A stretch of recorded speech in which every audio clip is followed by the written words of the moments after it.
creatures of the night. It's your girl Tati.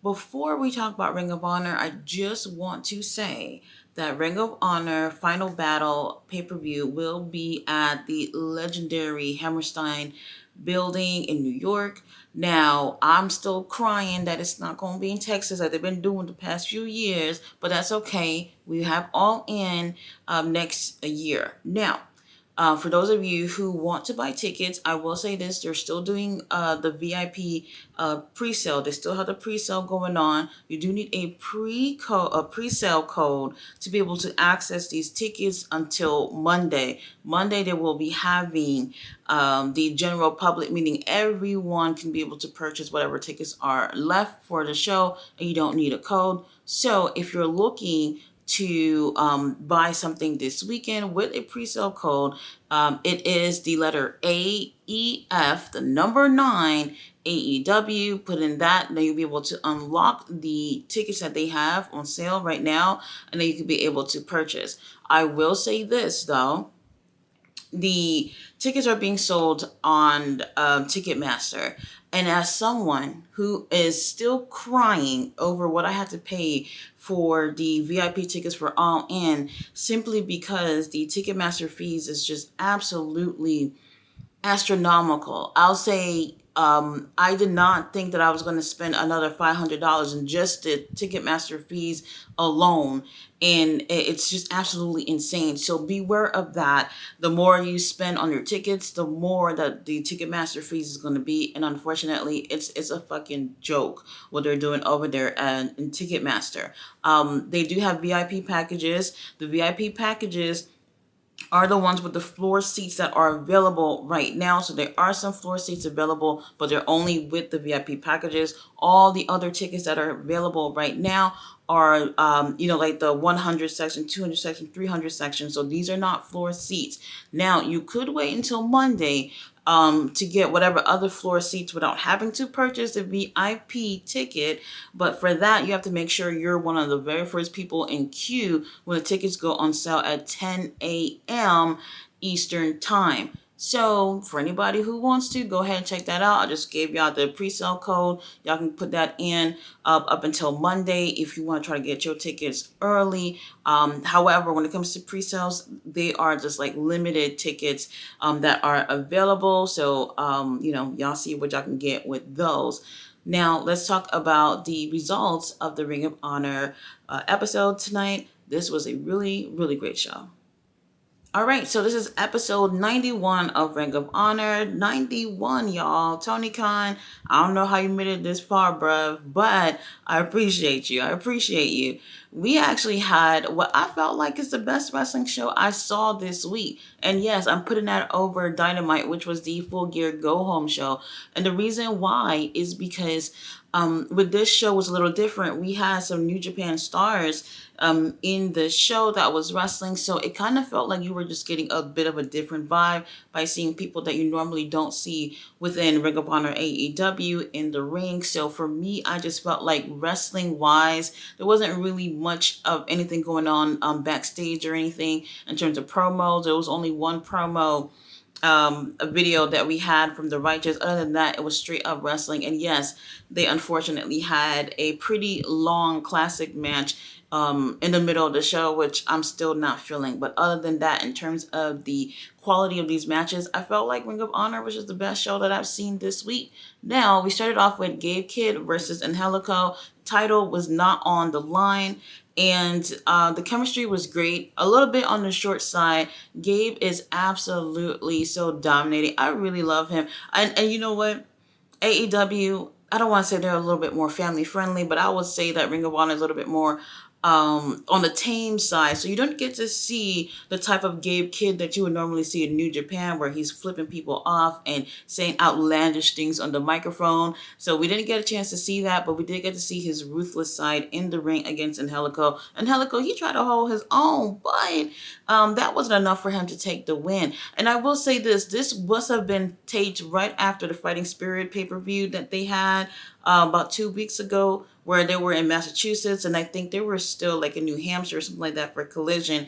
And I was really surprised that throughout the night we have these New Japan guys here, and I felt like the crowd just wasn't really reacting like they've seen stars, and that for me was a little bit of a concern because it's like, all right, New Japan, they have this partnership with AEW, and I'm still feeling like much of the AEW audience are not familiar with who some of these guys are, because if that was the case, they probably would be acting crazy like me for some of these guys coming out here. It just seems to be like the reaction was a little bit dry to the New Japan stars because they just didn't know who they were. That's a Tony Khan problem because he's not doing what I feel like is enough to really put New Japan out there in front of his AEW audience. Now, Gabe Kidd ends up taking the win and even attacks Angelico after the match because why not? You're a heel. You ain't got nothing else to do on your way out. Stomp a bitch out. After this, we have Shane Taylor teaming up with Lee Moriarty, Trish Adora, Sean Dean are ringside. Carly Bravo, bruv, I don't know where you were at tonight, but he wasn't there. They went against JD Drake and Beef. Beef is definitely getting over with the crowd. They love him. They love to see this type of gimmick, the same kind of thing in a way that the Outrunners are right now, where people just like this out of this world type of personalities, and it gets over with the fans. Now, Shane Taylor, Lee Moriarty, they're the heels in this group, and they've definitely already turned out the infantry to be heels as well. So throughout the match, you're seeing them interfere in the match. Did I feel like it was needed? I don't think so. But to keep up with appearances of them being the heels, I guess, why not? Now, I see Beef and JD. They seem to be more of a tag team now. They have a lot of combination moves within the match, and I thought that was great. But I didn't feel like I seen enough with Lee and Shane, which is interesting because they've been a team a lot more. I wish we could see a little bit more of that chemistry of them being a team in the ring. But either way, they end up taking the win, and that I'm cool with. JD and Beef are definitely putting their minds together in the ring, so I can appreciate that. But I would love to see a little bit more from them outside the ring. Up next, we had another cool, quick little match here. We had Kevin Knight, who is a tag team champion with Kushida in New Japan. He went in one-on-one action against Serpentico. This is more on the short side, not a squash, but still great. The crowd act like they didn't even know who Kevin is, and maybe they didn't. I don't know what the situation was with that, but I was marking out like a little schoolgirl watching. I was just like, oh, okay, my boy's here. Serpentico, you know, he's good in the ring.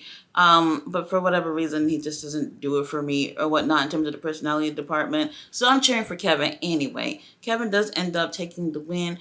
And even though we had like these newer guys that we don't normally see on a Ring of Honor on the show, I still felt like in that situation, it was more of a babyface type of babyface friendly competition thing. It didn't really feel like one is clearly a heel and one is clearly a babyface. Some of these matches, because the fans didn't know who they were, they just cheered for whoever if they felt like cheering.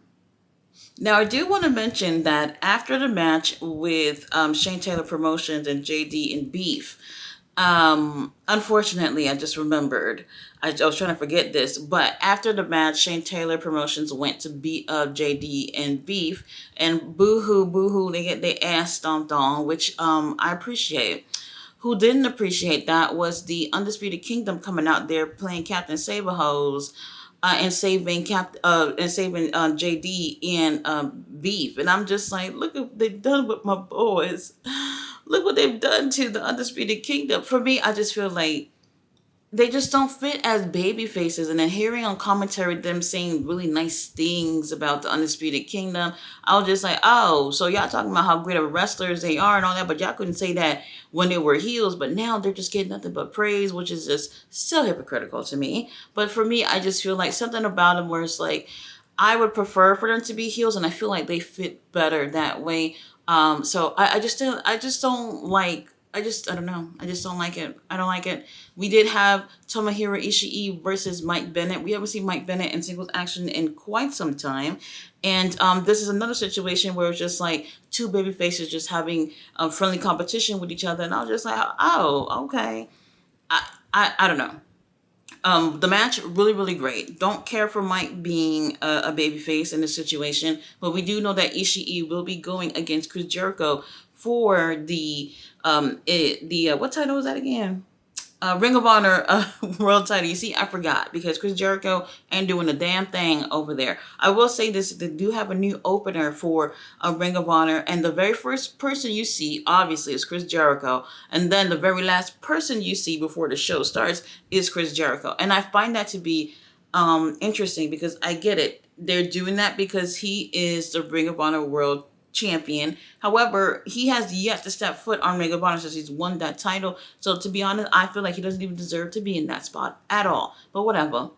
Really, really great match. So they had great chemistry. Ishii, like I said, trying to get his hand on that world title from Chris Jericho. Somebody get that damn thing off of him. I don't care who it is at this point. So Ishii ends up taking the win. Surprise, surprise. I think what was my favorite match that I didn't even see even happening was Arya Davari versus Shingo Takagi. Lord have mercy, Tony Khan answering prayers. I didn't even know that this was happening, and I didn't even think that this was something I was going to care for, but I think that this was the best match on the show for me. Arya Davari, he gets overlooked a lot, especially because he's one of the trainers in AEW, and he's part of the Premier Athletes, and nobody really take them seriously. And I'm just like, y'all actually should, because these motherfuckers are really, really talented, and they're one of the better wrestlers. But because they're playing with that, everybody has to hate us. Y'all hating us makes the baby faces look better type of situation, that y'all overlook some of these heels that are just absolutely incredible in the ring. And it's one of those situations where you're just like, you might be booing Arya Davari, not me. But at some point you're gonna be like, ooh, but he's really good. You know, you have no choice but to admit that. Really great chemistry between both of these guys. I don't think Shingo, was he ever in Forbidden Door? I'm trying to remember. Maybe on a pre-show or something. Whatever. This is his first singles match within AEW, at least from what I can remember, and I thought that they did a fantastic job. Mark Sterling is ringside, and I know he's definitely afraid of Shingo Takagi, unlike other people within AEW where he had no problems getting his hands on, but this was a different situation, and I loved this match. I thought it did really great. Shingo Takagi ends up taking the win. After this, we do have a Proving Grounds match with Layla Gray and Athena. The match, not bad. I felt like at some points there were, what can I say, not the best chemistry, and sometimes things felt like it moved slow. Why? How? I have no clue. So for me, at times I was just like, all right, let's see if she gonna take this win or not. Not one of the better matches of Athena's, but still, it would have been cool to see Layla take the opportunity and winning this match, but she falls short, and Athena ends up winning. So now Layla Gray cannot go for the Ring of Honor Women's Championship. Now, for our main event, since the TV title was on the line, this is the only title match in the whole show. So we had Brian Cage versus AR Fox. AR Fox, Lord have mercy, I know you're married, but damn, oh my God. This man, oh Lord have mercy, this guy is just everything. I don't think he have tattoos, so that's a concern for me. But other than that, this guy is just perfect. And when I say perfect, I mean like in the ring, he is absolutely moving so flawlessly. And it's a shame, Tony Khan, if you're watching this review, it's a shame that we don't see him often, at least on TV. Put him on Rampage. Y'all don't got no stories for him to be on Dynamite Collision. Put him on Rampage. This guy has an immense amount of talent that I feel like is not being used properly, which is absolutely insane. He goes against Brian Cage. Brian Cage looks like a completely different person. Who knew? All you gotta do is grow a beard and you could just look a million times better. His physique is probably the best he's ever been. I've ever seen him. And this is probably like the second time I want to say he's actually defended this TV title. I don't want to say 3 because I think I'm pushing it. If I said 3, I'll probably be lying. But the second time that I actually remember seeing him put this title on the line since he won the title at WrestleDream. So since the title was on the line, Brian Cage is doing everything in his power to make sure that he retains the title. But AR Fox, I felt, just looked better to me in terms of performance. You can really see the strength of Brian Cage being an obstacle for AR Fox. But I just felt like AR Fox, he moves so swiftly. He is just, you could just tell like he is just 10 step ahead of his opponents, and I love seeing wrestlers like that. And for me, I was just like, well, if AR Fox would have won this, like, who would actually object to this? I thought he did better in this. Brian Cage retained. Unfortunately, we're not really seeing Brian Cage in any storylines within AEW. I don't think we're even not AEW, Ring of Honor. Only seeing him being in tag team action with the Don Callis family, and that I don't even give a fuck about. But everything else is just like, all right, Brian Cage, we've been waiting for him to hold a singles title, and we're not really seeing him do anything with it over in Ring of Honor. We do have the Final Battle pay-per-view. They finally got a venue. They finally got a date, which is December 20th. It's a Friday. Yes, Ring of Honor typically do their pay-per-views on Fridays. Get it together, everyone. So for me, I'm looking at this and I'm just like, we got a few weeks to really get the ball rolling here. We got just slightly under a month for them to try to get some stories together, to get something together. Do want to mention here that the Righteous did do a promo. We had Dutch, who is basically telling his brother, Dustin Rhodes, about how he's the better of the brother, and how when he has spent time with Dusty, Dusty ended up giving him the cowbell and calling him his son, and how proud he was of him and whatnot.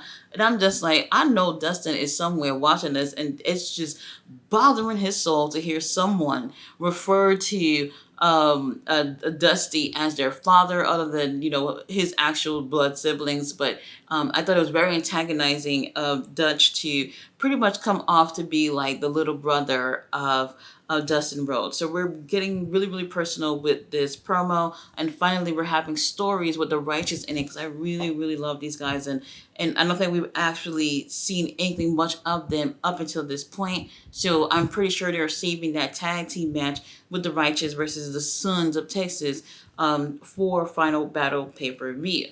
Guys, thanks so much for watching my review. I gave y'all the pre-sale code if y'all want to go ahead and see them tickets and see what they're looking like, see what y'all can find. This will be in New York, like I said. It's a really, really great venue. So if anybody want to go ahead, check that out, go ahead and check that out. And I'll see you guys in my next review, which will be for AEW Rampage. See you guys soon. Bye. Bye.